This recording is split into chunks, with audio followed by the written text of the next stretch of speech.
Oh, what about that? Mildly embarrassing for 4 old blokes, former footballers, but something else. I was just texting my sons actually on one of those joint chats because they're all massive Barca fans saying please, and then it happened. It was a magical moment.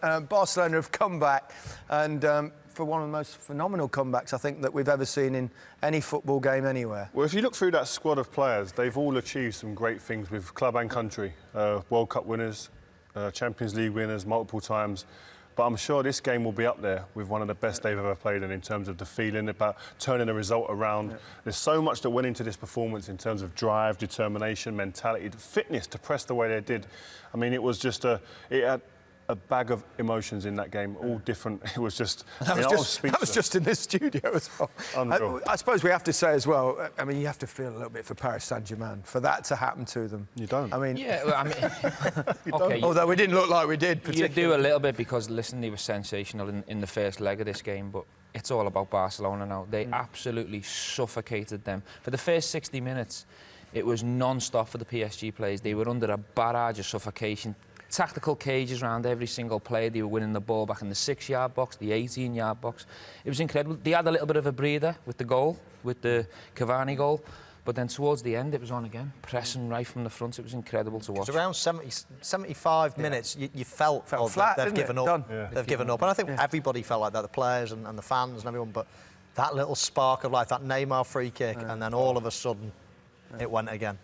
But you know what, as well, is Paris Saint-Germain had 2 chances. They had one-on-ones. Di Maria and Cavani had 2 one-on-ones to totally end this game.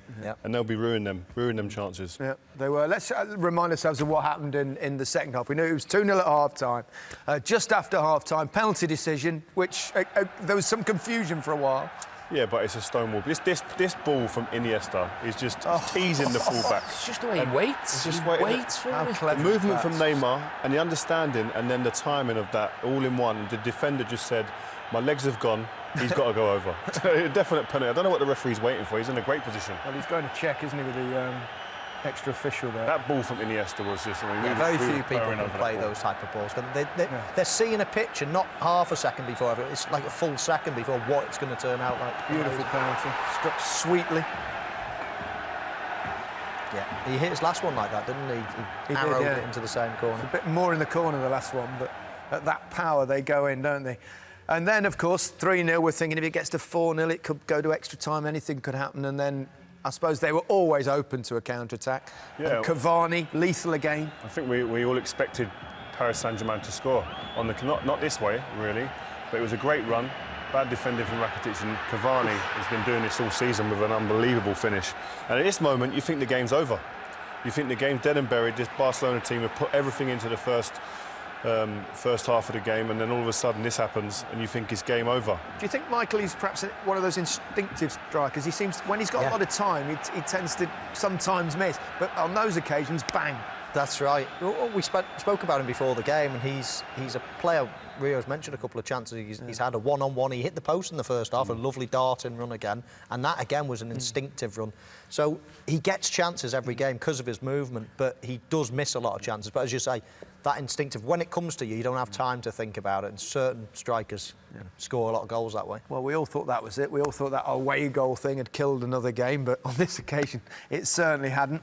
And along came Neymar, who was superb throughout, wasn't he? With this, he was the best player on the pitch. This guy, I mean, he's the heir to the throne now. When these guys, Ronaldo and Messi, go, that was ridiculous. From where it is on the pitch, he's got no right to even take that on. Every other player really is crossing that ball, and where he's put that, there's no chance for any keeper. He could have had 2 in there. They're not getting that. But I mean, even after this free kick, you're still thinking there's not going to be enough time for it to happen. I mean, it was a sensational free kick, fair play. But then another penalty.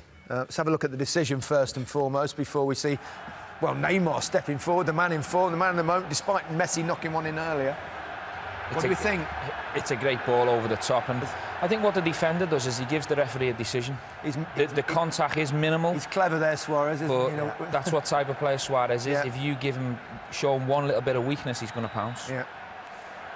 And Neymar instead of Messi on this it was occasion. They do strange. swap it around Strange, occasionally. no, they changed the penalty takers, but you know, both penalties were superb. That one even had even more pressure than Messi's on, but he was never going to miss. You know, the confidence he was showing at that point. Yeah, and then, well, one of the moments I don't think we'll ever forget. We won't, because we've just been embarrassed on television. But It would seem like Neymar really took the game. With the 8 minutes to go, he's the one who had the nerve to take this game. Look at, hold on, chop. This is brilliant. And then the beautiful ball with his left foot and the finish. I mean, Well, yeah, the finish isn't easy at all, is it? And you question whether it's offside to start with, but we quite clearly saw that it was onside. But most people panic in this situation, don't they? You know, oh, let's just knock it in because it's the safe Michael, option. I think 99% of players would have played long on the first. That's what I mean. Not cut on your weak foot and then play a dink.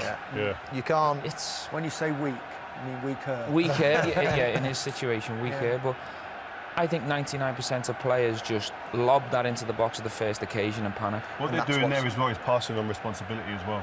Neymar took responsibility, took hold of this game with 8 minutes to go and said, listen, I'm going to do something special each time I get it to actually drag us back For into the Luis scenes. Enrique, so much stick they got after that first game. What a comeback. Look at the emotions. Imagine emotions as well as He- of Emery on the other side of the He doesn't equation. look tired to me. No.